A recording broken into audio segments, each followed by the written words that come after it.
न सद्वासद्यदपि परमं वेदवातन्न वेद यत्सत्यं तन्न खलु कुशलैश्छिद्यते तर्कबाणैः द्वैताद्वैतात्यखिलमतिभिर्यत्पदं सेव्यते तत् वन्दे चेतो विलयनिलयं शारदापादपद्मम् साङ्ख्यं योगं पशुपतिमतं वैष्णवं वा यथेच्छं चार्वाकं वा भवतु हृदयाह्लादकं सज्जनानां यत्सत्यं तत् प्रमितिपथगं स्वप्रकाशं वरेण्यं दद्याच्छौख्यं जगति सकलं दर्शनं शारदाया.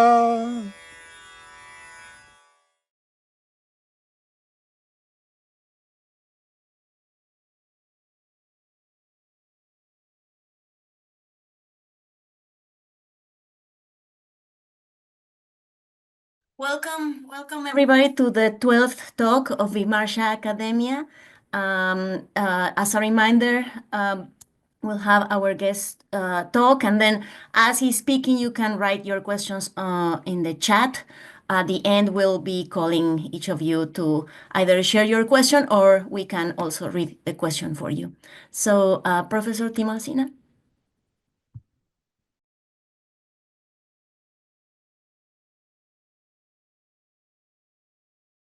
Oh, I hadn't even unmuted myself. Oh, so how fortunate we have Geoff Ashton here with us. Thank you, Geoff. It means a lot that I know you are in completely opposite time zone and you made it for us. We need your support in creating this informal forum of spreading knowledge. Professor Geoff Ashton is Associate Professor of Philosophy at the University of San Francisco and the next President of the Society of Asian and Comparative Philosophy. He has authored numerous articles, book chapters, and essays on Asian philosophies. His current research explores philosophies of nature across Western and Asian traditions.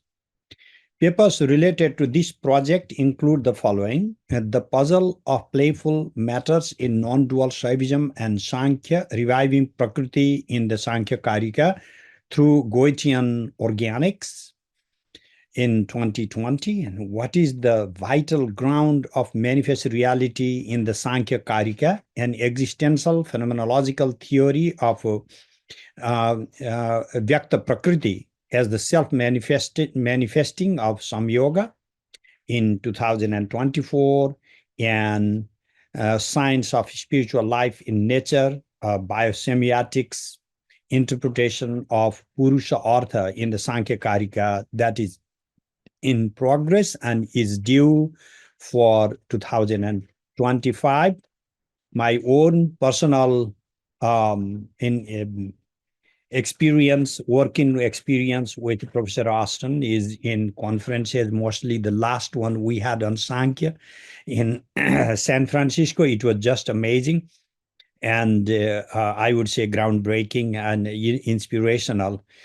So you lead us, Geoff, in many ways, particularly rethinking Sāṅkhya and what is happening in this new materialism, panpsychism, and so many new models coming, and how to engage Indian philosophy to have its relevance.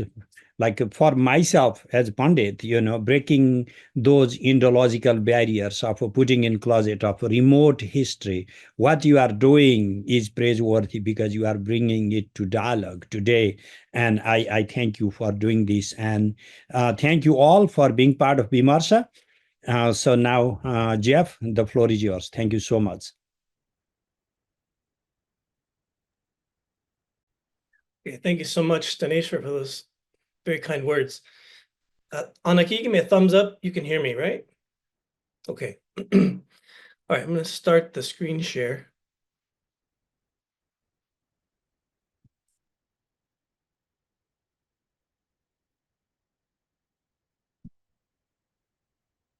Okay, are you able to see the first slide? Yes. Okay. So good evening, everyone. Good morning, depending on where you are. It's a real pleasure to speak as a part of this series. I've enjoyed so much the variety of speakers, hearing from their different perspectives on issues that are of both very classical importance in the tradition of Indian philosophy, but also of really very pressing importance for contemporary issues in philosophy and issues that stretch across cultural and historical boundaries. Because my topic really requires some precise language, I apologize in advance, but I'm going to read just because I want to make sure I'm getting the language right. And as you'll see, I'm taking issue with a lot of the language that has been used in studies of Sāṅkhya philosophy, and for reasons that hopefully will come clear in the course of the presentation. First, I'm going to make some contextualizing comments. This presentation represents part of a larger research project that I have going, and it's evidenced in some of the paper titles that Saneshwar just read. And many of these papers are exploring two things. The first is, what kind of a metaphysics does Sāṅkhya adhere to? Is it a realism? Is it an external realism? Is it a form of idealism?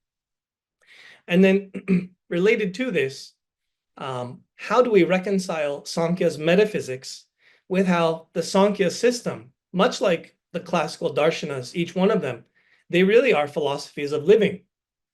So what is that relationship between metaphysical theory and actual life? And this will be something that very much comes out in the context of this paper here. Now, related to this is that I don't believe that we can investigate these questions. What kind of metaphysics does Sāṅkhya have, and what is its philosophy of life? I don't think that we can fairly take on these questions strictly by being good Sanskritists and good historians of ideas of South Asia. And I do not say this at all to denigrate the work of Indologists who have contributed so much in these areas. Their work is absolutely indispensable to the field. However, we need to appreciate that Sāṅkhya in particular is a philosophy. It's a philosophy of life. And it spoke to something more widely shared amongst human beings, something that exceeded the concerns of just its own space and time. I imagine that most of us are gathered for this session because you're interested in Sāṅkhya teachings, and we would do well to understand the relevant nuances of Sanskrit language and the intellectual history of Sāṅkhya ideas. But in order to make sense of Sāṅkhya, again, it's metaphysics, it's philosophy of life. We cannot just be lovers of language and historical facts, since this would imply that the voice of Sāṅkhya teachings, as well as the audience of Sāṅkhya teachings, are dead and gone, lost to the past. So we ourselves need to assume the responsibility of being this audience, the audience of Sāṅkhya teachings, and this requires us to not just be attuned to the nuances of Sanskrit language and to contextualize these teachings in cultural history and the history of South Asian ideas. We have to be engaged philosophers. And that is to say that we have to reenact the philosophical investigations that Sāṅkhya was intent upon. And in this way, I believe that we can reinvigorate Sāṅkhya as a living philosophy that is intended for the living. I say this in part to clarify my own methodologies, which are cross-cultural, they are dialogical. And yes, I do make as good faith and effort as I can to be very true to the language that it's written in, of course, and also to its historical context. I say this to anticipate some friction that may arise in this presentation between how you are accustomed to understanding Sāṅkhya and then the interpretation of Sāṅkhya that I'm going to give. Okay, so please be aware that this friction will likely come up. In fact, I hope it does. I am well aware that historical artifacts do not exist independent of the researchers' foreconceptions, their own prejudices. And for this reason, it's true. We certainly need to exercise caution when investigating the meaning of terms like Prakriti, Purusha, Samyoga, or the interrelation between Purusha and Prakriti. We need to be careful about the ways we bring to bear our own biases, and we need to self-consciously put at risk our assumptions concerning the nature of consciousness, nature, and the relationship between the two. In fact, this is essential to what philosophy is continually exploring your own assumptions, but with some curiosity to expanding your horizons. And having said that, though, those same philosophical prejudices that limit our understanding of the text and the tradition, they are also the very conditions that open up horizons of meaning in our own dialogue with these texts and in these traditions. And this is certainly true about Sāṅkhya. Sāṅkhya and the many commentators and scholars who have written about Sāṅkhya, they were not passive recipients of the meaning of texts such as the Sāṅkhya. They were actively engaged in philosophical dialogue with the text, and they were very actively engaged in renewing the meaning of the text, oftentimes by coming up with interpretations that may not have been in the text itself. But nevertheless, this is the way of philosophy renewing its life. So the interpretation that I offer here is a part of this lineage. It is an attempt to dialogue faithfully with Sāṅkhya teachings in order to reenact a philosophical investigation that is basic to the meaning of life. And that is given in the title of this presentation, Who Quests for the Self? Or who is the one that pursues liberating knowledge of the I, of the self? We might initially think, certainly, I am the one who quests for self-knowledge. I'm the one who volunteered to be here, and I'm the one who's paying attention, and so on. But then the question arises, who am I? Sāṅkhya does pose this question, and it offers an answer. The answer is the Puruṣa. I am the Puruṣa. But it never explicitly answers, let alone poses the question, who seeks the Puruṣa? I believe that the reason for this is not at all because the question was not important. To the contrary, Sāṅkhya takes for granted the importance of pursuing this inquiry. The answer can be found by tracing Sāṅkhya's philosophical narrative experientially, and the intended audience for this inquiry is not just some audience that existed 2,000 years ago or 1,500 years ago. Sāṅkhya teachings have their audience anyone who finds themselves in the grip of existential suffering, particularly so far as it concerns the question, if I am the one who quests for the self, then who is this I that questions? Is this I the same I that Sāṅkhya says I essentially am? In other words, is that same I that seems to be questing for the self, is it the Puruṣa? So, for the sake of time, and of course this is the question we'll be exploring, for the sake of time, my presentation here focuses on the Sāṅkhya doctrine given in the Sāṅkhya of Ishvara Krishna. We should be mindful that the Sāṅkhya is just one among many texts that use Sāṅkhya motifs, ideas, terminology, and frameworks. And in fact, there are notable philosophical differences between the Sāṅkhya and Sāṅkhya texts that come before and after. This of course, is a topic that deserves more attention for another time. That is, what are these philosophical differences?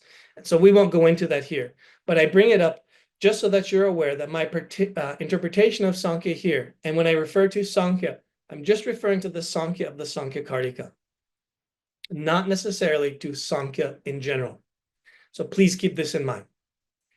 Now, having said that, the Sāṅkhya is nevertheless widely recognized as the canonical, the authoritative text of the Sāṅkhya Darshana. And insofar as Sāṅkhya gets included amongst the orthodox darshanas, which you see pictured on the screen here, then one might think that Sāṅkhya shares the traditional Indian view of four hierarchically organized Puruṣa-Arthas, or goals of man. Purusha, as of course most of you know, means man, certainly in this context of a Puruṣa-Artha, or at least it would seem.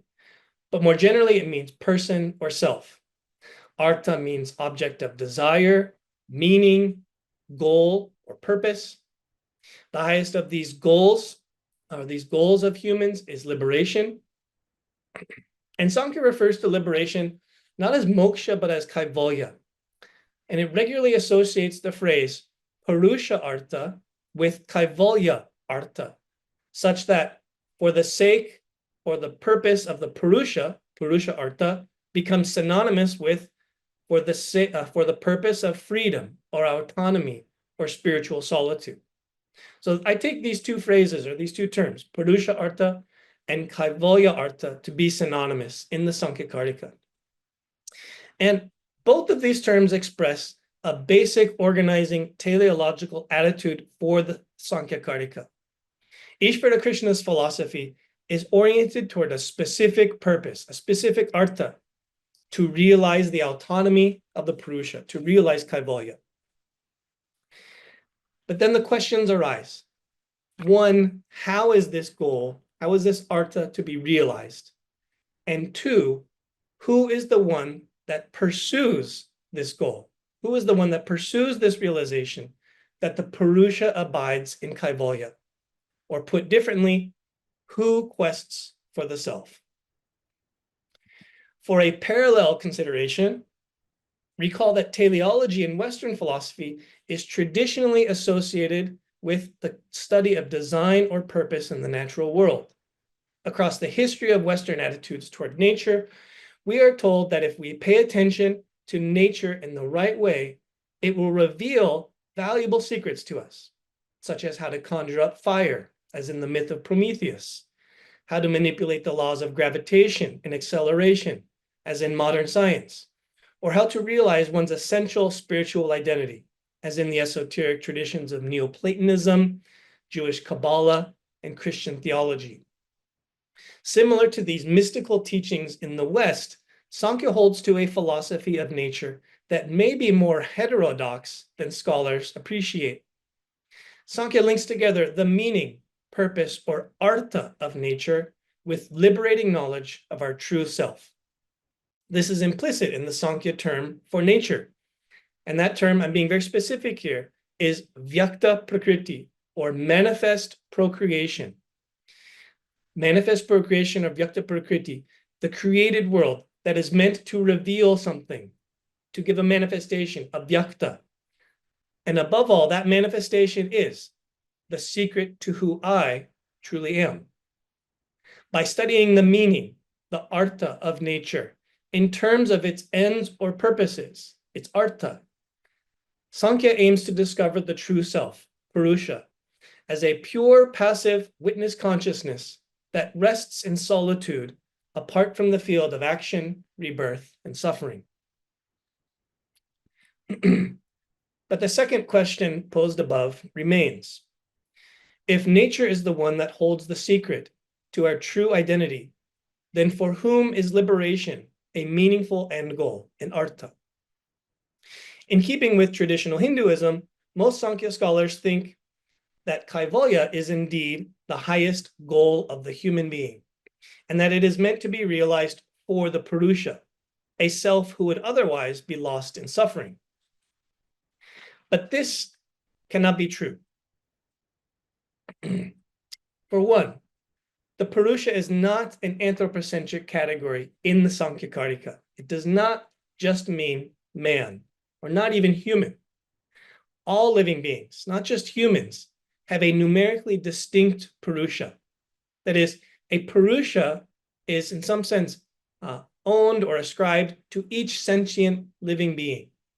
Thus, it cannot be that Kaivalya-Artha entails for the sake of the human being, since it must also imply for the sake or for the liberation of all beings.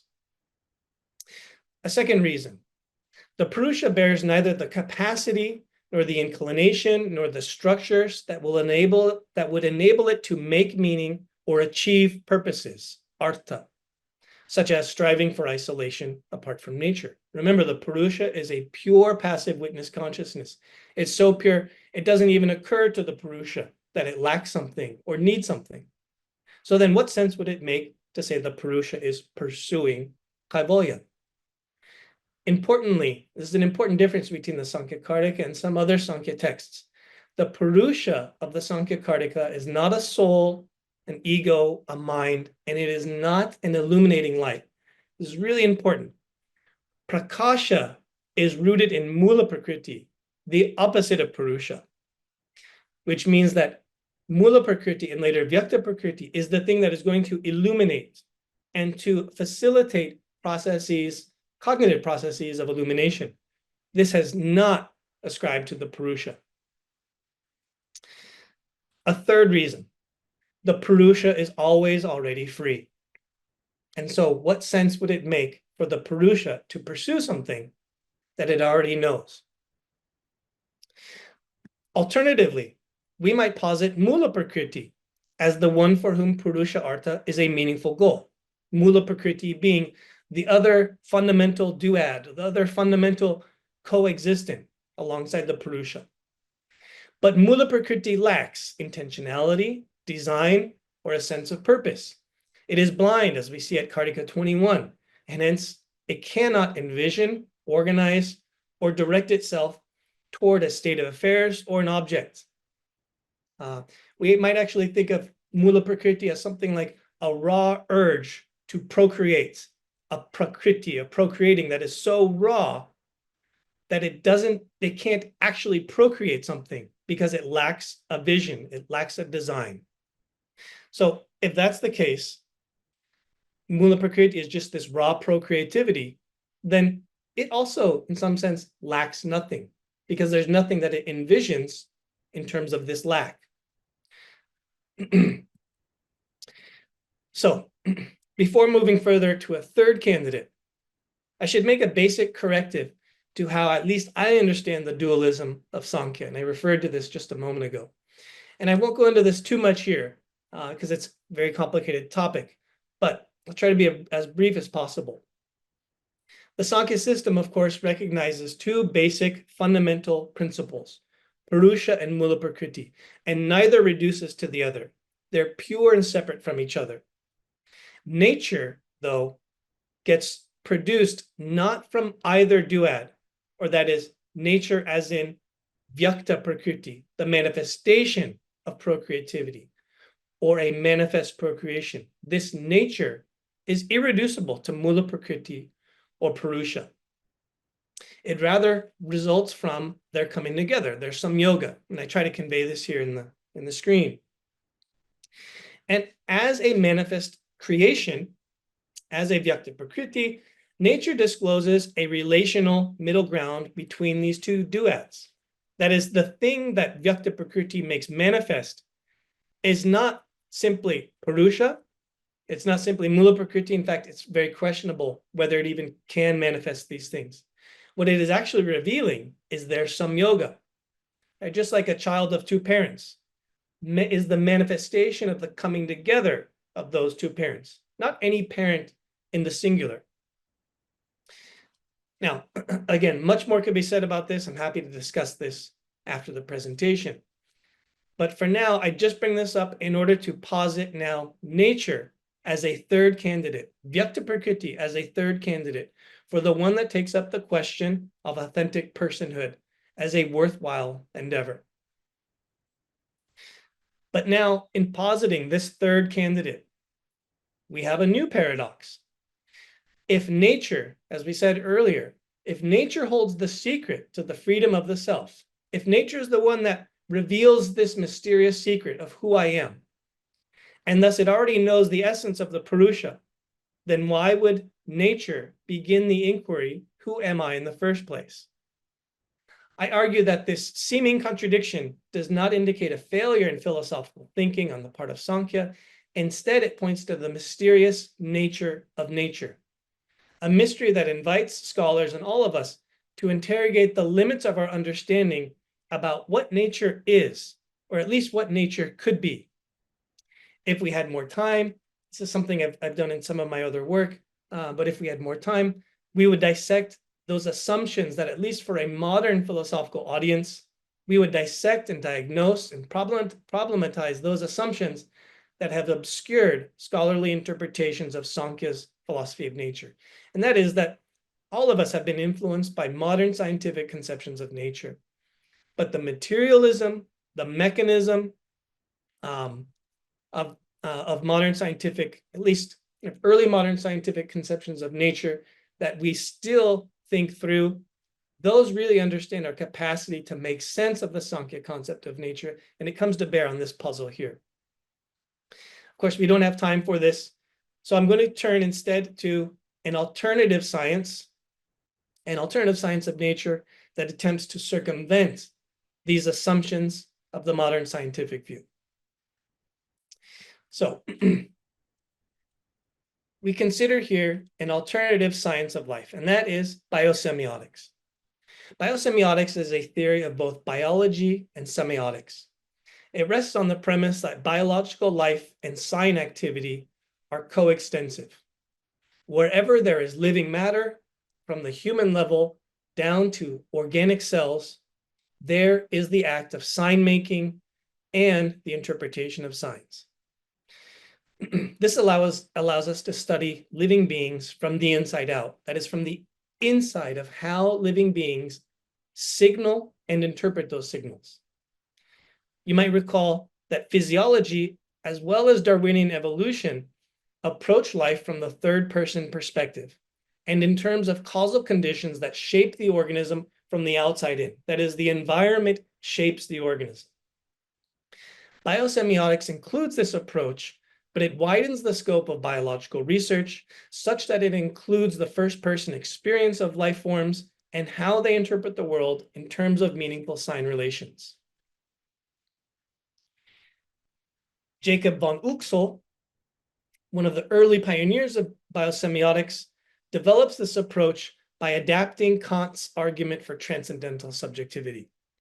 In brief, Uxel posits that all organisms are active subjects endowed with their own capacities for interpretation. For the sake of time, I won't read to you from Uxel's commentary on Kant or his imaginative explorations of what it's like to be a tick and other life forms. Of course, you can see it listed here. I should emphasize, though, that Uxel describes not so much the subjective experience of life forms, but instead what he calls the Umwelt. Umwelt, meaning around, and Welt, world, literally denotes the world that surrounds us. But this is to be understood phenomenologically, and at that, more along the lines of a Heideggerian world, a Welt, than the life world, the Lebenswelt of Husserl. And note, it's also interesting that Heidegger was directly influenced by Uxel. When Heidegger speaks of world and being in the world, he's using Uxel's notion of Umwelt. The Umwelt is not a mind-independent reality, then. It already includes the organism and its meaning-making proclivities. And yet this living world is not comprised of the acts and contents of a superconsciousness, such as Kant's or Husserl's transcendental ego. So this is not an idealism. Rather, Umwelt denotes the living being itself, where the living being is a self in the world, or a self-world. Umwelt is also a sign system. It entails a holistic, interactive relation between a meaning-making subject who is already part of the world as a sign system. That is to say, as soon as the organism encounters the world, that world is already meaningful because it's already constituted as a sign system for the organism. And biology, interesting, is that which enables this meaningfulness at all. Signs are in the natural world itself, as I just indicated, and living beings experience reality firsthand by reading these signs. But signs do not exist prior to and independent of sign interpreters. Rather, signs are relations that presuppose the togetherness of the living thing as a meaning-making subject and the lived world as a field of meaningful objects. So neither exists separate from the other. This view of the organism as a self who always already inhabits a world of sign activity cannot be articulated with Cartesian categories. Res extensa, for example. Res extensa as an extended substance. This cannot capture the world, since this would close us off to the equally natural feature of the world as a knowing relation.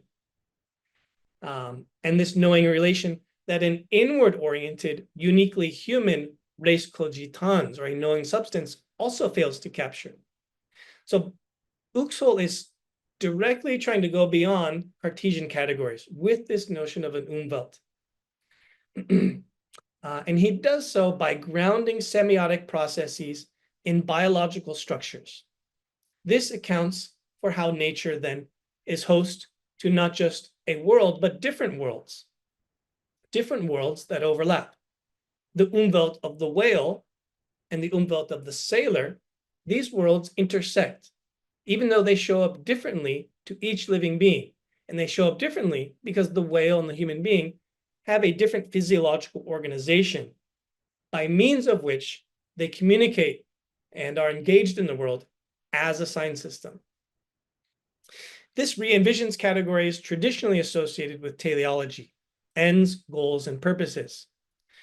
Organisms need and use signs in order to survive, and environments do still play a role in shaping the needs and behavior of living things. But the organism is not just a byproduct of its surroundings. It is an autogenetic, that is, it is a self-producing process endowed with its own capacities for purposeful activity. And to be even more precise, it is not the case that the interaction of the life form and the world is a closed system of axioms, whereby the physiological body stores information in a machine-like manner, only to later enact it toward achieving predetermined goals. That is not how Uxol understands it.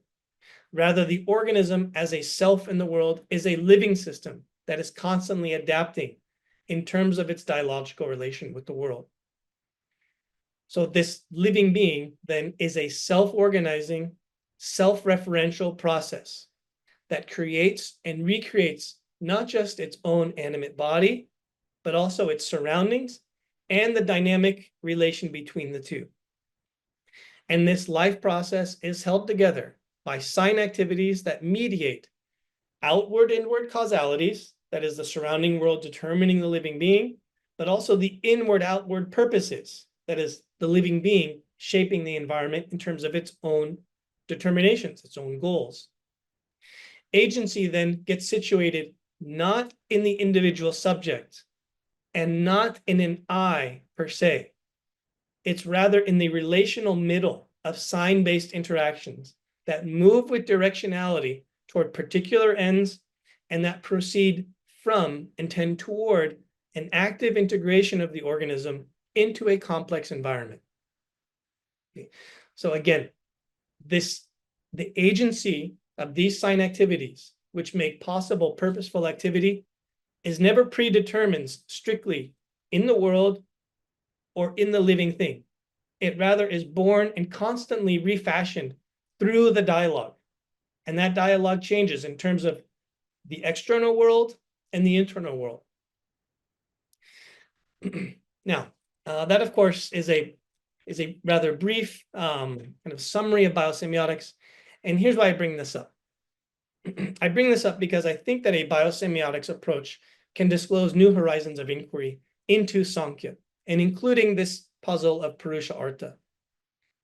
So with the time remaining, what I'm going to do is I'm going to go through 7 horizons of inquiry that open up through this biosemiotics reading. So here's the first horizon, and it represents a really crucial shift in how Sāṅkhya metaphysics is a philosophy of life, where life retains its biological meaning.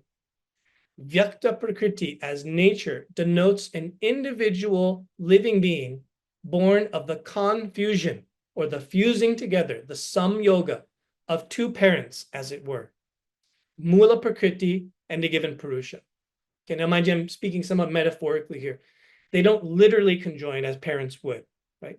But there's so much terminology in the Sāṅkhya Kartika that is thinking in this sort of kind of a fashion of a genetic inheritance passed down from 2 parents, but mediated through their samyoga. The text speaks to this at Kartika 21, such a well-known Kartika. I won't, for the sake of time, review it. But again, Vyakta Prakriti, literally a manifest procreation, is a manifest procreation of this samyoga. It is a living being, and thus it should be studied in terms of its aliveness, in terms of its vital intensity, not just as materiality or extension in space. In this respect, the manifest procreation is also a manifest procreating, that is an ongoing naturing or an ongoing procreating power, not just something that is procreated and then its power is borrowed from something external to it. By contrast, Mula Prakriti and the Purusha are non-living. They are neither alive nor dead, since they are not born, do not die, and do not undergo any kind of change. So this life is specific to Vyakta Prakriti, and it's something that happens spontaneously of this samyoga. A second horizon. Vyakta Prakriti is semiotically active as a signaling body. The Vyakta of Vyakta Prakriti highlights this. It is a procreating or a naturing power that manifests, reveals, or shows.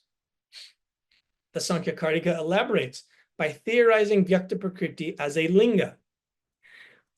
Linga appears 8 times actually in the Sāṅkhya Kartika, and each time it relates different shades of meaning of Vyakta Prakriti. 2 of these usages, they are used in order to convey how Vyakta Prakriti is a sign body or a characteristic mark that makes it possible for the life form to be recognized by something outside of it. This specifies how Vyakta Prakriti is a life form that reveals or manifests its vitality in terms of signs. By contrast, blind Mula Prakriti and lame or passive Purusha are semiotically inactive. They are incapable of signifying or manifesting anything precisely because they are lifeless, as we said earlier. They are neither born nor die, and thus they are incapable also of signifying, at least on this biosemiotics interpretation, where life and sign play are coextensive. So in other words, Vyakta Prakriti is distinct from Mula Prakriti and Purusha, not just by virtue of its being alive, but by virtue of its capacity to signal. A third point here before we, I'm sorry. Let's move on now to a third horizon.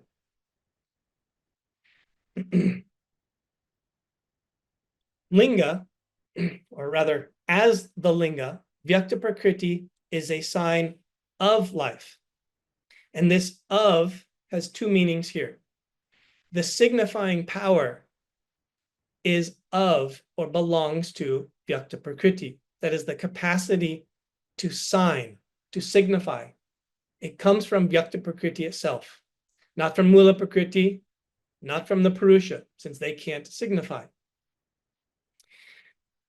A second sense of this of as being of life, the primary object of or about which Vyakta Prakriti relates information, that is, the thing that it's talking to us about through its signs, is its own creative life process.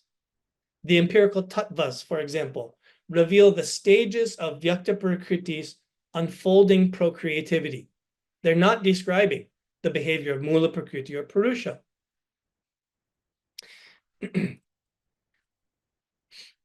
A fourth horizon. Vyakta Prakriti is not just a being that gives signals, it is also an interpreting being. Each Vyakta Prakriti presupposes a numerically distinct Purusha, a pure consciousness or a pure self. Thus, each living being has its own first-person perspective, because consciousness specific to that living being is always already there. This first-person awareness, though, is not to be confused with Purusha awareness, since Purusha awareness is pure insofar it is non-intentional, and thus it lacks content, it lacks activity, and it lacks aboutness. In other words, Purusha consciousness is not semiotically active, as we've now said, whereas Vyakta Prakriti exhibits the capacity to perform acts and produce contents that are commonly associated with intentional consciousness and thus directly related with semiotic activity. I believe that this is the significance of Kartika 20, telling us that Vyakta Prakriti is non-conscious, achetanam. The purpose of this is to clarify that Vyakta Prakriti's modes of awareness or powers of sattvic illumination are not to be confused with or seen as extensions of Purusha consciousness. Not unlike for the Buddha, Sāṅkhya recognizes that living beings are sentient beings, even if their sentience is impure. That is, even if their sentience is not identical with Purusha consciousness. This makes possible the nature being's awareness of and capacity to interpret things as meaningful. Again, something that the Purusha cannot do. The Sāṅkhya Kartika develops this insight by again associating Vyakta Prakriti with Linga, though here the Linga refers to the cognitive instrument by which the organism reasons through a process of inference, anumana, in terms of signs or characteristic markings, Linga. And I give to you the Kartika 52 here, and of course I've highlighted a couple of key phrases. It's worth noting here that creation is a double-barreled being or sign body, as you see here in the last sentence of Kartika 52. It's double-barreled in the sense that it involves the interlacing of two creation orders, two sargas. The bhavas, the order that makes be, that brings into being, and also the linga sarga, the order of making signs. So coming into being and making signs go hand in hand. This is alluded to here at Kartika 52. All right, so now at this point, we've gone through 4 horizons, but then a question arises. How do we coordinate these different meanings of Vyakta Prakriti as a sign-making being, but also a sign-interpreting being? Biosemiotics helps us with this by disclosing a 5th horizon of research. For Ukso, the living being is not quite living matter or a living subjectivity, since this would subordinate life to matter or subjectivity, and it could imply that something like Cartesian materiality or Cartesian cogitans is the fundamental ground of life. Living nature is instead a samyoga, a dynamic commingling that involves the interface of 2 polar forces, a rooting mula prakriti, mula means root, and a withdrawing consciousness, a purusha that's always withdrawing to the edge of experience. And these 2 are wrapped up as a self in the world. This interwoven togetherness, this samyoga, turns itself inside out. It rolls forward, and the text says it rolls forward as a pravritti, a forward turning. Vrut, one of the meanings of vrut is to turn. So a forward turning. And this samyoga, this togetherness of Purusha and Mula Prakriti, it rolls forward and gets recapitulated in the interface of the signaling acts of consciousness and the interpreting acts of Vyakta Prakriti. Right? You have some kind of procreative power that is showing itself and then becoming conscious of itself. And this, in some sense, is a recapitulation of pure consciousness and pure procreativity becoming bound together, and now this bound up togetherness starting to reveal itself. Consider also the ahankara I've highlighted here, this second evolute in this process. Consider how the ahankara produces not just an empirical I, an aham, it produces a self in the world. Karika 24, which I give here, speaks to this. It says a double-barreled creation proceeds from the ahankara as the feeling of self, abhimana, namely the group of 11, and the 5 subtle elements. The ego here is only one face of this double-barreled interface produced by the ahankara, where both the group of 11, which comprises the physiological body, and then the 5 subtle elements, which will give rise to the surrounding world, these are equally characterized by the feeling of self, So this feeling of self, sometimes translated as a self-conceit, although that's fairly strong, it doesn't simply and already get relegated just to the physiological body. It is spread across both poles. All of this is perfectly in keeping, I believe, with Uxo's insights into the development of the biological organism as an Umwelt. The subtle elements that generate discrete things in the observable world show themselves in terms of a physiological constitution that specifically includes 10 indriyas, the 5 sensory and the 5 motor capacities. In other words, if you look at the Sāṅkhya analysis here, the surrounding world shows itself in terms of these 5 elements, but these 5 elements are directly correlated to the sense organs of the body. This directly relates or directly anticipates insights from Uxo. That is, the way that the world shows itself is in terms of a correspondence with the physiological body. A 6th horizon. This sets the stage for investigating 2 final horizons of study, both of which involve the teleology of the Sāṅkhya system. So we now come to Sāṅkhya as a teleology with these last 2 horizons. The first of these final 2 horizons, and the 6th of these 7 horizons of inquiry, concerns how manifest procreation endures suffering due to its own felt need to deceive itself. Of course, I will explain what I mean by this. Manifest procreating, Vyakta Prakriti, has a basic narrative character where each manifestation signifies for something else. This is the nature of a sign. It points beyond itself. The evolutes, the tattvas of Vyakta Prakriti, are neither self-originating nor are they ends in themselves. They are not intrinsically meaningful termini of an interpretive process. That is to say, interpretation doesn't stop at any particular empirical tattva. It always moves forward. So the empirical tattvas are stages then of a larger biological process, a prakriti, a procreating power, which now construed semiotically means that they are sign vehicles that stand for or are of the nature of, Kartika 22, a more primordial, non-anthropocentric, precursory form of agency.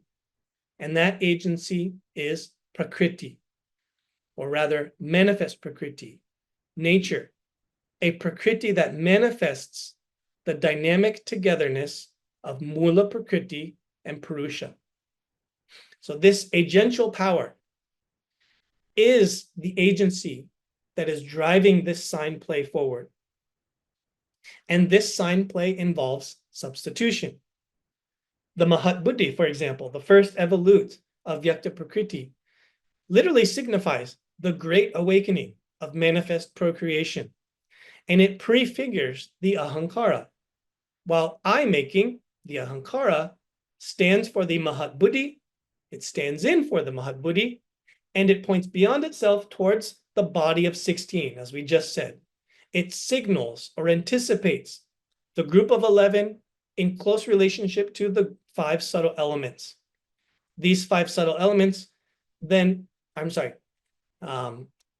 with this correlation of the physiological body and the surrounding world comprising how Prakriti presents itself already as a self in the world. Okay, so in other words, insofar as an I appears, it appears from the procreating power of Vyakta Prakriti, and it becomes manifest as a self in the world. There is no world that already exists, and the self or the empirical ego somehow gets dropped into it. As I have argued, Vyakta Prakriti itself is a sign. Namely, it is a live semiotic process that is comprised of internally coordinated acts of signification and interpretation. But now, what does the nature being itself as a sign stand for? In other words, If all signs stand for something, and if Vyakta Prakriti itself is a sign, then what does it stand for? Or you could put it differently. If Vyakta Prakriti is life, and Vyakta Prakriti is also a sign, then what does life mean? What does life signify? Ishvara Krishna gives two answers to this question, and each rests upon the narrative design of nature's unfurling. We're still here with the sixth horizon. Karika 20 offers clues to the first. That is the first answer to this question. The forward turning of Vyakta Prakriti, the pravritti, reveals a confusion. Ontologically speaking, this confusion involves the fusing together of Mula Prakriti and Purusha. While epistemologically speaking, this entails misunderstanding, confusion, on the part of the living being itself. Vyakta Prakriti is confused about its condition. This misunderstanding, then, on the part of the living nature being, is already inscribed in its biological birth, since biological birth entails the belief that the true self is a being in the world, bound to existence by meaningful associations. It's confused about itself because it's bound up already in the world. Notably, in Uxhol's Biosemiotics, all organisms exhibit the basic structure of what Heidegger would later call Dasein, or their being. In other words, all living beings, according to Biosemiotics, and I also argue on the part of Sāṅkhya, all living beings are Dasein. If we take Vyakta Prakriti to be such a their being, then its existence is marked by standing forth into being as a being in the world, that is a being that necessarily extends across space and time and finds itself there in the world. That is, insofar as we exist as Dasein, we exist not just inwardly, but there. We find ourselves out there all the time. That's my car, that's my house, that is not my car, that is not my house. This sense of mindness is already strewn across the landscape. As a sign body, meanwhile, this standing forth is a standing for something else. Vyakta Prakriti substitutes in for the one who cannot present itself, and that is Purusha. It is a sign for Purusha. Karika 20 tells us that the living being presents itself as if conscious, bringing into being a world where it appears as if the indifferent one is an engaged agent, though in actuality, the Purusha remains absent or not there. Purusha is not Dasein. Nature's semiotic activity thus involves deception, and this deception is no accident. Ishvara Krishna writes, this is at Kartika 42 here, like an actor, the subtle body, or the sign body, the linga, performs from its association with the power of procreativity. The linga is performing the intentionality of Prakriti. This power of procreativity manifests itself as the sign body of the life form, and this signaling intends to deceive the interpreter. The passage draws an analogy to the theatrical actor or dance performer, the Natavat, it says here at Karika 42. The performer who deploys their own sign body in order to pretend to be someone that they are not. The actor, for example, who pretends to be Hamlet, and thereby fools the audience to enter into the world. This is the art of acting, to deceive the audience that I actually am Hamlet, so that you will enter into this world that I am displaying here. The manifestations produced by the Ahankara exemplify this. The I maker discloses a self and a hum, a world, and the lived experience of being a self in the world. Research corroborates this. Examples abound of how the intention to deceive is inscribed within biological existence. From the Mimosa pudica plant that pretends to be shy, asleep, or even dead when touched, to the cat that imagines its catnip ball to be prey for the hunt, to the late-night karaoke singer who thinks that she's Taylor Swift. In the enfolding place of the interface between the subject and their surroundings, living nature uses deception in order to bring into being a self on the stage of the world and then fool itself into believing in these dramatic scenes. A seventh and final horizon. A seventh and final horizon between biosemiotics and Sāṅkhya points to a second overarching sense in which Vyakta Prakriti stands for something else. And this brings us back to the puzzle of Puruṣa-Artha.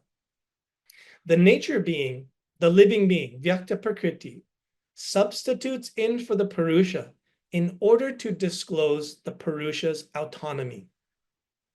A cluster of passages that appear toward the end of the Sāṅkhya Karika subsume nature's intention to conceal under its intention to reveal. At Karikas 56 to 58, for example, the signpostings of Prakriti that previously induced the suffering of confusion are now interpreted or now revealed or disclosed with a view to the theme of liberating self-knowledge. Foreshadowing the biosemiotic thesis that all life, even at the cellular level, discloses meaning, Karika 56 here tells us that each manifestation of Prakriti, each shape and form, quote, from the great one, Mahat, down to the distinct gross elements, takes place for the purpose of the liberation of each Purusha. The next two passages, 57 and 58, reiterate this by using the phrase, for the sake of the liberation of the Purusha, as a description of the nature being's or the living being's motivation to show itself. Also worth noting is that Prakriti now reveals herself, quote, for the sake of the other, at Karika 56, where the other connotes the Purusha. This is a very interesting instance in the text. It might be the only instance in the text, but it's very interesting. At Karika 56, the Purusha is not the self. The Purusha is the other. Now, this will come out a little bit in my analysis, what I mean by this. This is in keeping with Uxol's hypothesis concerning the nature of living beings. And it suggests that Vyakta Prakriti is not only a being in the world, it is also a being who exists with and for others. Those of you who know Heidegger know that Dasein is not just being in the world, it's also being with others. I'm reading this, trying to read this into the text to see how this helps to explain this phenomenon. But this reinstates a puzzle discussed earlier in the paper.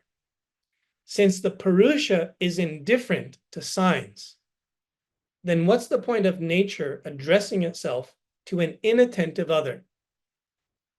Biosemiotics offers some insight here. The fulfillment of life goals requires interpretation. We don't just randomly stumble upon or accomplish our goals. We might do it once, but you don't do it regularly unless you are interpreting your environment. So, purposes require interpretation. And interpretation requires that signals are addressed to a recipient. When we are signaling to someone other. Oftentimes, we are signaling to a beneficiary of the signaling. But this does not entail that the recipient or the beneficiary needs or lacks anything. We might understand Vyakta Prakriti, Purusha, and the relation between the two in these terms. The manifest procreation bears a secret purposiveness that wants to be revealed, but the right conditions must obtain in order for this to manifest. One such condition is that nature has a recipient for its other regarding manifestations. And all the better, it needs a recipient who would seem to benefit from nature's performance. The Purusha represents the ideal candidate for just such a recipient. We read at Karika 60, as is shown here on the slide, that the life form, quote, behaves without self-concern for the purpose of him, Purusha, who does not oblige in return. This is not unlike the therapist, who holds space for the patient to uncover herself. The Purusha withdraws just to the edge of experience and simply bears witness, while the actor goes about revealing themselves. The question to be taken up then is not, in what way does Purusha depend upon Prakriti's manifestations, but rather, in what way does Vyakta Prakriti depend upon Purusha? As a detached, passive, yielding awareness, the Purusha is the letting be for the life form that needs to stand forth into being. I believe that this sheds some light on the teleological meaning of Puruṣa-Artha, or for the purpose of the Purusha. It clarifies that Vyakta Prakriti, not the Purusha, is the one who bears the felt need to realize a certain end, purpose, or goal in Artha. The Purusha, meanwhile, represents not just the end of life, it is a necessary condition for life's beginning at all, since it is the Purusha that first awakens Vyakta Prakriti to life. You might recall that in the Sāṅkhya system, Mula Prakriti only stirs into activity, or rather the gunas only stir to activity when the Purusha approximates. So this is a different interpretation of what's involved there. Now, in light of this, how are we to understand the Purusha as both the end of nature's existence and that which initiates movement toward that end? Ishvara Krishna gives clues to this when he returns to the motif of the dancer-actor at Karika 59, just in the midst of his description of how the living being performs for the sake of the Purusha. He writes, just as the actor-dancer ceases from the dance after having been caused to be seen before the audience, so too Prakriti ceases after having shown herself before the Purusha. Instead of reiterating that nature is a theater of deception, where we lose ourselves, we forget ourselves, Ishvara Krishna now relates what happens when procreativity removes the veils of her performance.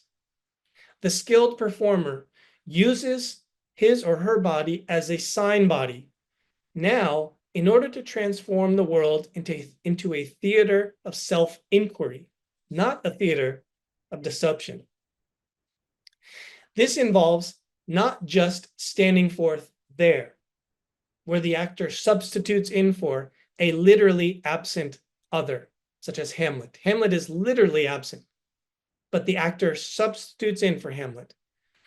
This is not the only thing involved in this scene. What is also involved is that the actor now becomes the interpreter.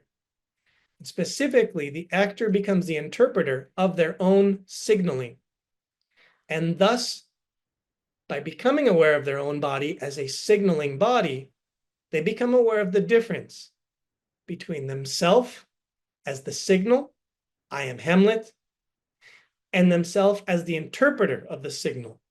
I am the witness to this body, signaling itself as Hamlet. Now consider, this is essential for acting. If the actor playing the role of Hamlet forgets that they're not Hamlet, and they come to the scene where Hamlet is, portraying an attack upon his mother, right? He learns of a betrayal. If he were to literally attack the mother because he forgot that he's not Hamlet and this is not my mother, the art scene completely falls apart. This is no longer a theatrical production. Now, even if nobody in the audience rushes forward to the stage to interrupt such an event, In many worlds of dramatic performance, including those of classical India, a genuinely theatrical performance cannot take place. This is because the actor has failed to perform for the sake of an other, namely the audience. That is to say, the actor has failed to perform the conscious tension between I am the manifest signal and I am the manifesting awareness of the signal. In many traditions, the art of role play calls the actor to make use of the audience as the witness who stands there outside of himself. By performing for the sake of the addressee, the actor is able to project themselves, to project their awareness, their first-person awareness, outside themselves, specifically there in the gaze of the audience, and look back upon themselves as a signaling body, and now recognize, I am not the sign. I am not the signaling body. Realizing the difference between himself as a being in the world and himself as a necessary, and himself as a witness. This is a necessary feature of being an actor. For otherwise, again, the actor could not pretend to be what he is not and would simply be Hamlet. I believe that the Sāṅkhya deploys these theatrical motifs in order to illustrate how Puruṣa-Artha is the superior and, very importantly, the other regarding method that allows nature to fulfill the inquiry, who am I? Vyakta Prakriti is a questioning agency, and the Purusha is the condition that makes possible this quest for self-knowing. Furthermore, nature's desire to interrogate is not incidental or utilitarian. It is not reducible to the explanatory model of evolutionary biology, for example, as if Vyakta Prakriti questions or examines its being in the world only in order to ensure its survival. The felt need to wonder, including the need to wonder about its own existence, is more basic to Sāṅkhya's Vyakta Prakriti, to Sāṅkhya's nature being. Vyakta Prakriti is a being for whom the question, who am I, always already matters. Within this context, we might resituate the three kartikas that follow the section of text that portrays living nature's other regarding sign play. I list these three kartikas, 61 to 63. I won't read them for the sake of time, but I highlight a couple key phrases. The Purusha represents the first, the final, and the perennial question that drives the life of Vyakta Prakriti. And it drives it as both a vitalizing force, that is an energizing force, and an orientation. And insofar as Vyakta Prakriti commits to exploring that question, this is synonymous with this attitude of other regard. Purusha is the other that Vyakta Prakriti regards. Therefore, it questions. This biosemiotics frame offers insight now to the teleological meaning of Puruṣa-Artha in two Heideggerian-like respects. First, in her pravriti, in her inward-outward or forward-turning phase, Vyakta Prakriti stands outside of itself and pretends to be what it is not, namely a self or a Purusha. Importantly, nature enacts this out of a desire to explore firsthand, what is it like to be a self? But of course, nature inevitably fails at this task, since the Purusha can never be known through direct representation. That is to say, Purusha cannot be known by Vyakta Prakriti directly representing it. A second sense in which, a second Heideggerian meaning here, in her nivritti, or her outward inward turning phase, Vyakta Prakriti imaginatively assumes the mysterious there-ness of the Purusha, who resides not there, just on the other side of experience. She then reflects back upon her manifestations, and through the practice of tattvabhyasa, given at Kartika 64, She engages in this disciplined study of the tattvas, these evolutes of Vyakta Prakriti. And through this, she performs that one form, that Eka Rupa, by means of which she releases herself. This is that one form of dissociation. I am not this sign activity. This sign activity is not mine or not of my agency. This sign activity is not I. Now, of course, linga doesn't directly appear here. I'm reading this into the text, but I do think that it holds in the context of the larger interpretation. By means of the cognitive instrument, the linga, Vyakta Prakriti now interprets her own manifestations as signs of the difference that is inscribed within her existence, thus fulfilling the quest for the self. Manifesting procreativity reveals not the togetherness of Mula Prakriti and Purusha, the togetherness that was illustrated earlier in the text. She now reveals their difference, a difference that rests at the ground of Sāṅkhya's philosophy of nature and secures the spiritual solitude of Purusha. In other words, Purusha cannot be directly manifested, but what can be manifested is a difference. And this is the goal of Prakriti's manifestations. So I close by noting that in all likelihood, Sāṅkhya analyzes the phenomenology of the human being. It is not analyzing the phenomenology of a tick or a whale or a chimpanzee. And it likely recognizes that humans are unique in their ability to explicitly formulate questions about the meaning of their existence. However, Sāṅkhya grounds the sign activities that constitute the human semiosphere. It grounds these in the manifesting procreativity of nature.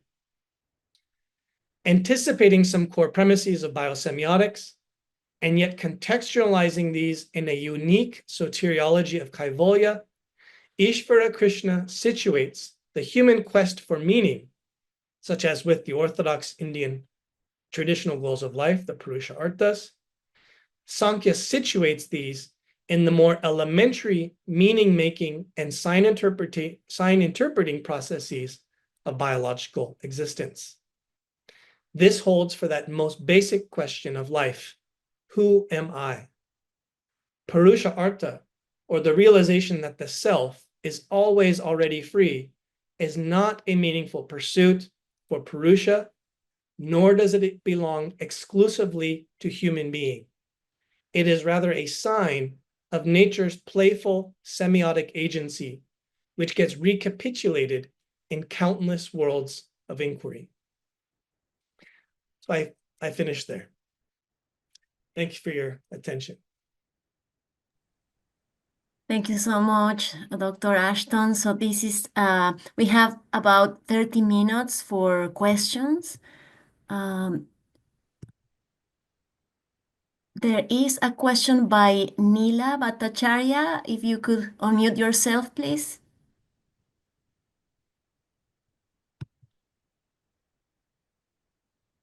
Oh, I'm not sure if...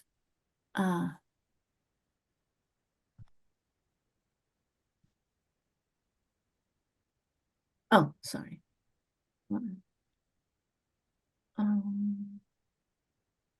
Hello. Hi, Neela. Hi. This is just absolutely excellent. This is so beautifully done, which connects in many ways with tantric traditions. The dialogue of Shiva Shakti and Shakti asking, "Who am I?" So anyway, I was just blown away by that. I didn't mean to ask a question. I was just simply clapping. But I think you were you were able to do something so extraordinary.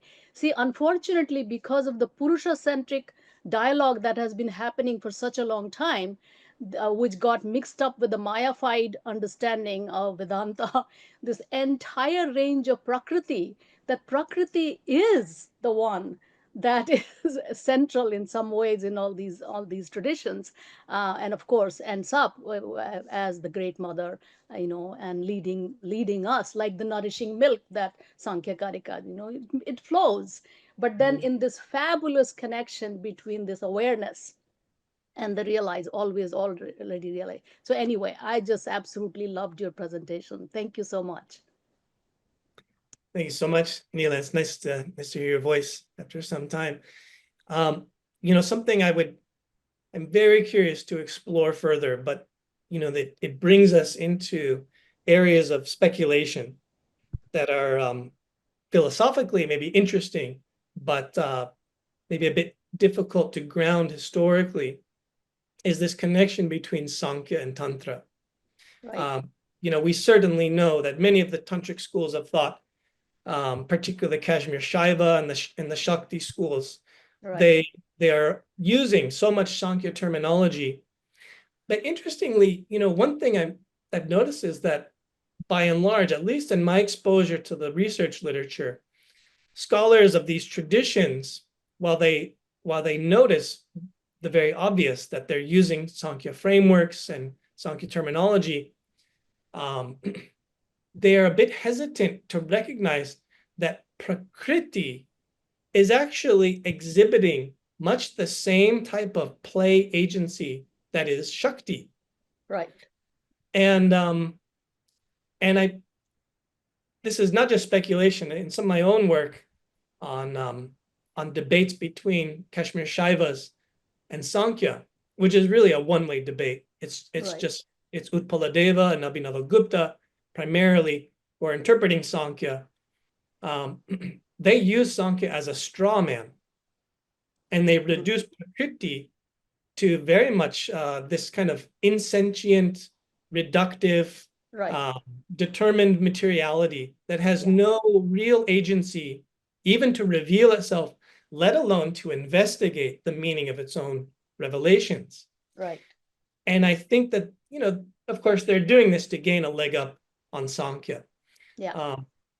But it shows to me, though, that how much the really innovative and brilliant insights that I believe that Ishvara Krishna has into the intelligence of nature, the dynamic and playful intelligence of nature, is so lost, not just to modern scholars, but for hundreds of years to commentators on these texts. And there's a lot to explore there, in my opinion. Right. Because that whole rest extends stuff, kind of a stuff. It's like outside. So that thing gets lost. And also this feminization of the whole thing, plays into this thing. But I think by the time we come to really higher tantras, and especially Vajrayana in, Buddhist tantras, where Shakti and Shiva, and then it reveals itself as Pragya Paramita, is a whole other dimension that's taking place, which is based on the basis is Sāṅkhya, but that it builds upon it on that and reaches some extraordinary kind of revelations as far as I'm concerned. Yes. Yeah, they certainly exceed Sāṅkhya, and they do marvelous additional things with it. Right. But I think the base that they're drawing from, I'm speculating, of course, but I think that they're actually inheriting not just the frameworks, but this attitude of this underlying agency as being very playful, right, being an agency that deliberately loses itself in the other, right, and that this is in this creative, arguably a maternal principle, Prakriti, arguably. Some have argued that there's no gender to it. I think that they're borrowing from this as well. Yes, definitely. But as a dancer, she is much more than a maternal principle. She's the ultimate dancer. Who's anyway, that'll bring us to a whole other dimension. But thank you very much. Thanks, Neela. Thank you. We have a question by Shashank. Hello, Professor Ashton. Thank you so much for this excellent talk. I was very intrigued by the concept of Vyakta Prakriti as a narrative of freedom. And to me, that resonates very strongly with what I view as Abhinavagupta's kind of critique, but also kind of development upon Sāṅkhya as kind of the creative agency of Prakriti, which I think which a lot of Shaiva schools I think identify with God, with the activity of Ishvara.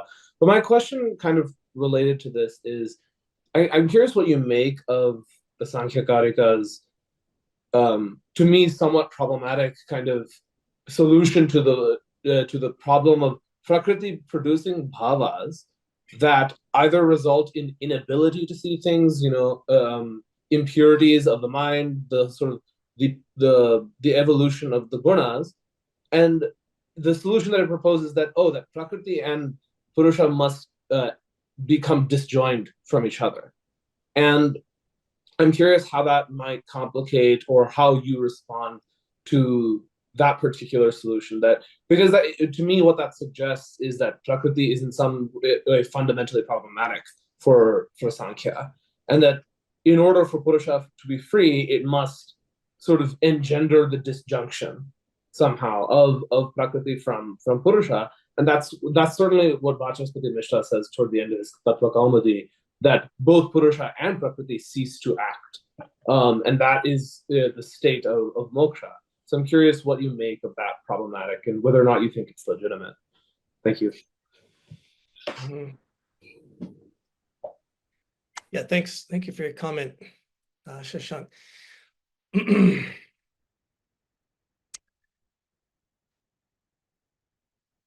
Yeah, there's I guess I have a few things to say here. One is that first of all, I'm trying to bring about this shift in the way that we understand the fundamental dualism of Sāṅkhya. Much of this comes down to this basic, what I would consider a corrective, but many scholars disagree with me, that the ontological dualism is between Purusha and Mula Prakriti. Both of these principles, in and of themselves, they don't act insofar as action involves some form of manifest movement and a directionality. So Purusha, of course, doesn't act because it's passive. And Mula Prakriti, in some meaningful sense, doesn't act either because it is just such a spontaneous procreative power, but it's not a power that forms into anything in itself, and it certainly doesn't land because it has no directionality at all. So action, including karma, even though karma doesn't explicitly come up in the Sāṅkhya Karika, but you do have reference to related categories like samskara and vasana. But action itself presupposes a kind of directionality and a manifest form. I'm moving my hand or even my thoughts. There's movement there, there's action. Those are not ascribed to Mula Prakriti or Purusha. And so in that sense, that's the sense in which the comment you just referenced from Vachaspati Mishra resonates with me, that liberation involves the recognition of the difference, of the distinction, and then this sets Vyakta Prakriti free in some sense. Now, something that you, I think you pointed to was this puzzle, this paradox of how Prakriti is already problematic. Well, it depends on the perspective or the attitude that one takes. You could say, well, why is it that Prakriti then started this whole mess in the first place? If the point was to liberate Purusha and separate it off from Mula Prakriti. Well, but that presupposes that Purusha is not liberated, that it gets bound up. But at least on my reading, and it's not just an arbitrary thing, I genuinely believe that this is how Ishvara Krishna sees it. The Purusha genuinely is already liberated. It never needs to be liberated at all for its own sake. In fact, that's at the heart of my argument at the end of this notion of Vyakta Prakriti having the Purusha as the recipient. The Purusha doesn't need to be addressed. it's Vyakta Prakriti that needs to address someone.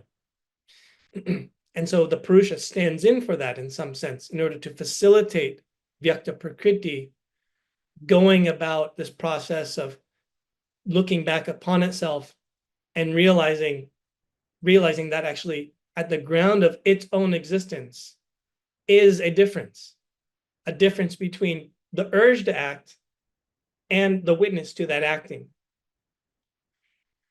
And so you could say, well, okay, fine, the Purusha is not the one that needs to get liberated, it's Vyakta Prakriti, but then why does Vyakta Prakriti get itself in all this trouble in the first place? And there, I mean, I don't want to give away too much to some of my own, some of my thinking is going, but I think that Vyakta Prakriti is a incredibly playful agency, and playful even in the theatrical sense. The theatrical actor needs to play. They need to lose themselves in the role, and then in some sense that helps the actor to then recognize the difference within themselves.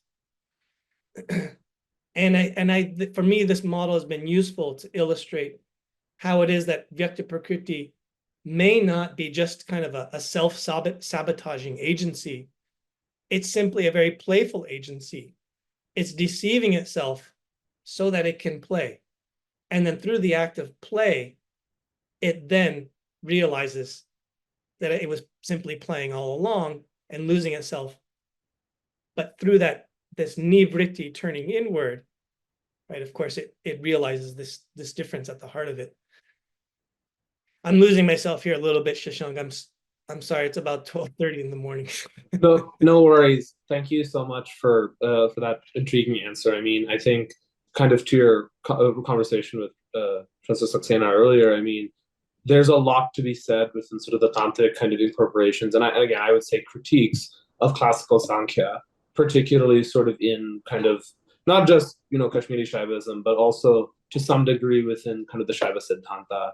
And but in any case, thank you so much. I think that your observation about Prakriti is very interesting, and I think offers unique ways forward for perhaps returns to Sāṅkhya in the future for people interested in classical Indian thought. Thank you so much.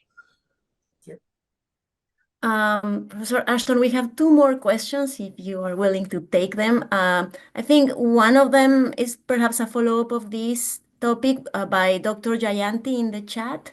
If Dr. Jayanti could you unmute yourself?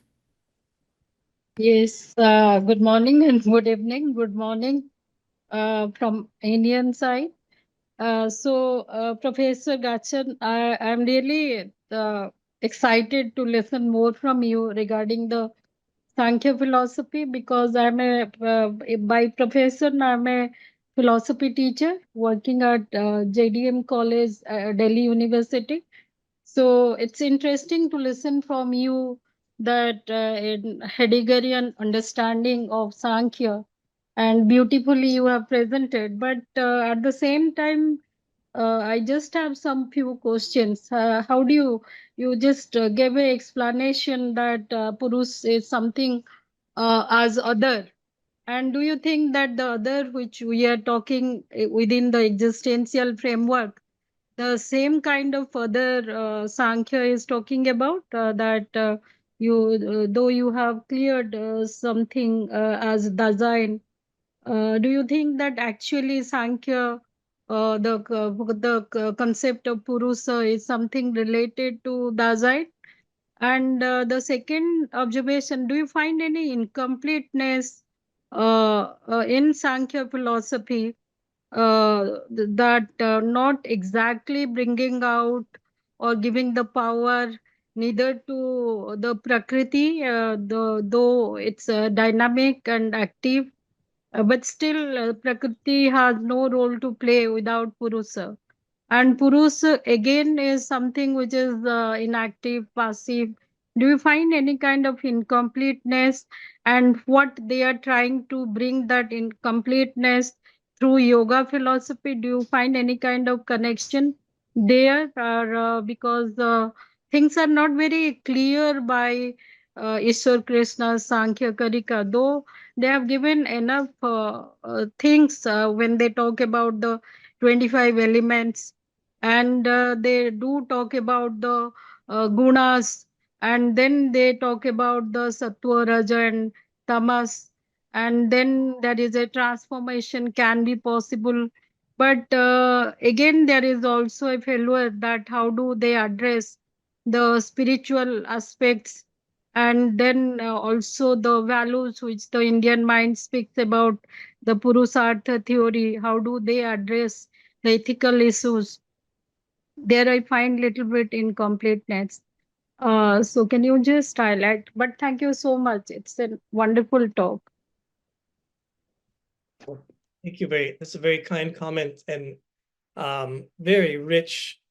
You offer some really rich comments as well. I wish we could sit and do justice to this, but I'll try to be succinct and giving some kind of thoughtful reply. To your first comment about the Purusha as other, as I've been sitting with this one phrase from Kartika 56, this has really opened a lot, at least in my thinking. Kartika 56, I believe, is describing much like the text itself. The text I take to have a basic narrative form, and it is describing how creation manifests or unfolds from the perspective of Vyakta Prakriti. And earlier in the text, it is describing the coming together, the samyoga, and then how it's bound up. And it's towards the end of the text, just like any story, where it's now starting to describe the unfolding, the disentangling, and how this comes about. And the recognition of the otherness of the Purusha at 56, I don't think it's a small mistake or coincidence that this precedes the later passages where Vyakta Prakriti realizes that it was the one suffering and it is now released.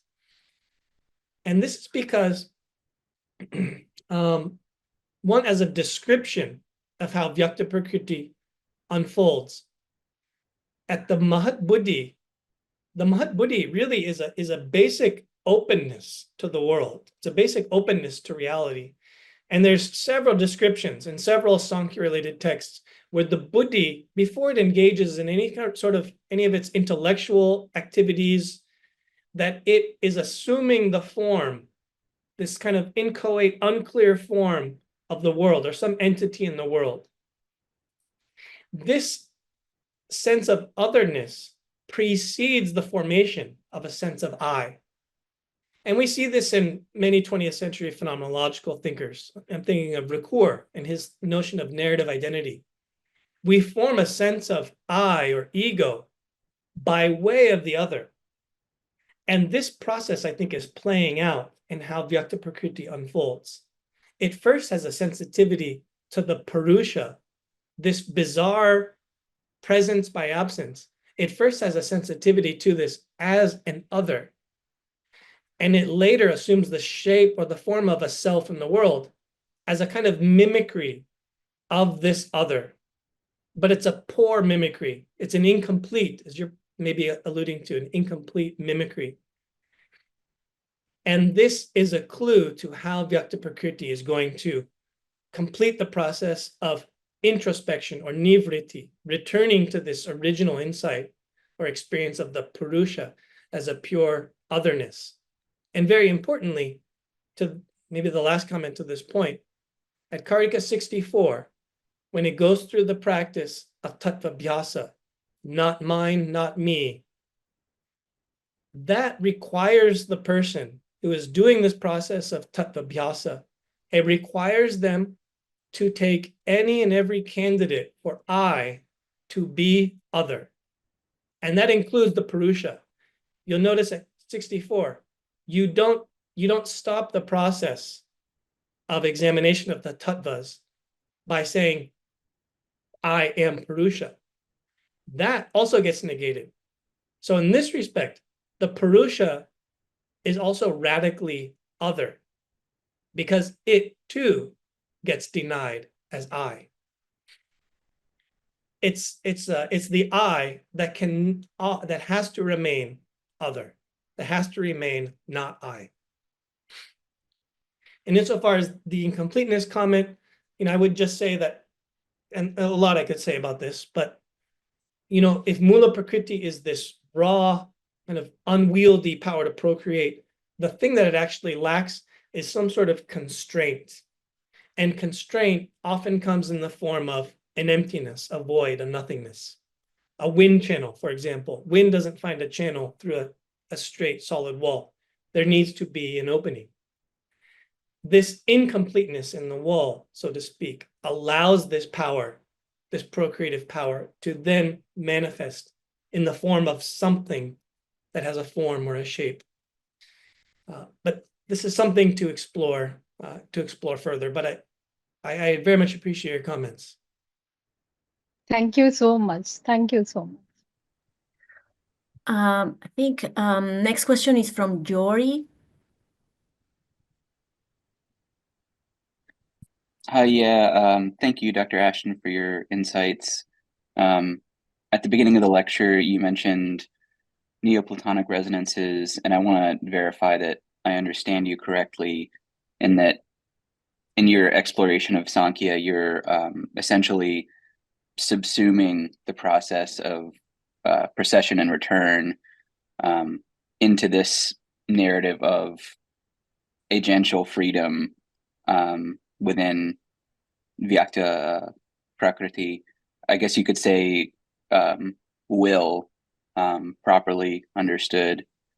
So I'm wondering if you could say that this confusion, as you mentioned it, of Mula Prakriti and Purusha is indicative of a kind of Platonian hypostasis of the one and the intellect. I know that's kind of from left field, but I'm curious if you have any thoughts on that. Yeah, this is a wonderful, wonderful dialogue to be thinking across these resonances philosophically between Neoplatonism and Sāṅkhya. In last couple of years, I'm encouraging so many young scholars to explore this because in my view, it seems really, really ripe for a rich philosophical dialogue that could reveal some really interesting nuances about these schools of thought. And I can't, of course, speak to the historical connections between them, but philosophically speaking, I would love to see more work done at this intersection. And partly because of some of the things that you're pointing to, there's fascinating parallels between them. This agential activity that kind of rolls forth and then returns, and involves some sort of will in the sense of a creative intentionality. Having said that, though, I do think some very interesting differences are, and I didn't get into this too much, but they're in some of my footnotes, is that in the Neoplatonic tradition, while nature is in some sense the, this theater, this arena where all of this is playing out, the Neoplatonists are still very hesitant to ascribe to nature the agency of seeking, the agency of making sense of this play. And there's a sense in which the agency of the field of nature in Neoplatonism is always secondary. It's always subordinate to the agency of some external divine power, external divine agency. And you might, a good Neoplatonist might be able to argue back with me. I don't know the tradition, the ins and outs of the tradition, but I would love to see some more work at this dialogue, and that's just a very quick response. We have a last question from the chat from Roger, who wants us to read for them. So 2 questions: how to determine intrinsic collaborative organizing capacity against artificial interjection of intelligent, the interpretive impulse, recognition and differentiation as confusion or clarity. Yeah, well, thanks, Roger. I was hoping no one would ask about artificial intelligence, partly because I've kind of given a try at this, and I'm so intimidated by the literature on artificial intelligence, and so I'm hesitant to push out any of my own writings on the topic, because it just seems like the literature is changing by the week, and I'm already behind. But I would have maybe a couple comments in response, but I'm not sure if I'm getting your questions accurately. I'll just briefly say that I do think there is some interesting dialogue that can happen between, or maybe some interesting and worthwhile considerations from Sāṅkhya for debates in artificial intelligence. And some could be that, this prakriti is not just something that is made. It's not an artifice. It is making itself constantly, and it's remaking itself. And I know that some artificial intelligence systems are able to kind of recreate their information processes or capacities, but I'm not sure that that quite strikes to the depth at which organic systems can recreate themselves. But that's just a speculation. Maybe one last point I'll make on this is that certainly for the Sāṅkhya system, they might disagree with, they might say that the most important difference between prakriti and its intelligence and the intelligence of artificial entities is that Purusha pertains just to living beings, not to non-living beings. And why is this important? Is because that this then infuses the living being of nature, Vyakta Prakriti, with its teleology. That is, the purposiveness, there's a purposiveness inscribed in Vyakta Prakriti by virtue of this presence of Purusha. And by virtue of that, Vyakta Prakriti cares to know Purusha. And I'm not convinced that artificial systems care to know anything, let alone care to know the way to some sort of liberating self-knowledge. I'm not convinced. I'm not sure that Sāṅkhya would go along with that, but I'm just speculating. So I'm just gonna stop there because I'm not sure that I'm not interpreting your question correctly. Thank you, Professor Ashton. I think we can conclude this talk here, and for that, Acharya Ji always closes. Thank you so much, Geoff, Anna, Lisa, and all of you who have supported this endeavor unconditionally. You all know there is no money involved in it, only passion. And we philosophers never have anything anyway, money involved in what we do. Geoff, I need your support in finding new speakers.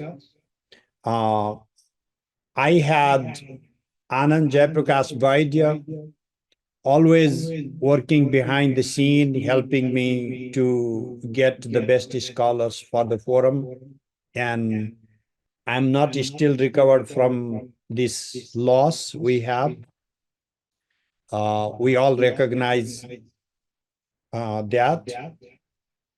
And you gave an amazing presentation, completely new outlook, a new way to read these classical texts. And I thank you again for this. Trayi Sāṅkhyam Yogaha Pashupatimatam Vaishnavamiti Prabhinne Prasthane Paramidamadaha Pathyamiti Cha Ruchinam Vaichitryad Rijukutila Nana Pathajusham Nrinameko gamyas Tomasi payasam arnavaiva. Om Namah Shivaya.